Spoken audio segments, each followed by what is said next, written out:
ഞങ്ങൾ ഇന്ന് 4 മണിക്കൊക്കെ ഒരു കുഴക്കട്ട ഉണ്ടാക്കാമെന്ന് വിചാരിച്ചാണ്. ഈ തരിയുള്ള പുട്ടുപൊടി ഒരു 250 ഗ്രാം എടുത്തിട്ടുണ്ട്.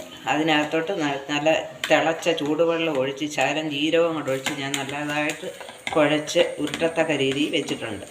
പിന്നെ അതിന് ചേർക്കാൻ വേണ്ടിയിട്ട് കുറച്ച് തേങ്ങായും ഉണ്ടശർക്കരയും ഏലക്കായി പൊടിച്ചതും കൂടെ ഞെവിടി വെച്ചിട്ടുണ്ട്.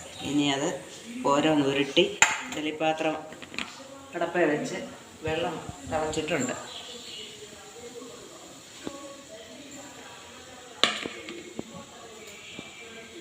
ഇനി ഇത് ഞാൻ ഓരോന്ന് ചെറുതായിട്ട് ഉരുട്ടി വെക്കാൻ പോവുകയാണ്.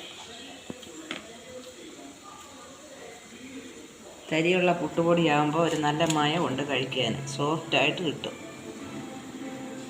ഏലക്കാപ്പൊടിയൊക്കെ ഇതിനകത്ത് ഞാൻ ചേർത്ത് വെച്ചിരുന്നതാണ്. ഇങ്ങനെ ഓരോന്ന് ഉരുട്ടി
ഞങ്ങളുടെ കുഴക്കട്ടയുടെ എല്ലാം ഉരുട്ടി വെച്ചിട്ടുണ്ട്.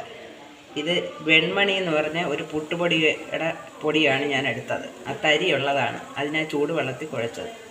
ഇനി ഇതൊന്ന് വേകാൻ വെക്കാം. നമ്മുടെ കുഴക്കട്ട ഇവിടെ റെഡി ആയിട്ടുണ്ട്. നല്ല വെന്ത് ഇരിക്കുക. ഞാനതൊരെണ്ണം എടുത്ത് മുറിച്ച് കാണിക്കാം. ചൂടായതുകൊണ്ട് ആ സ്പൂണ് കൊണ്ട്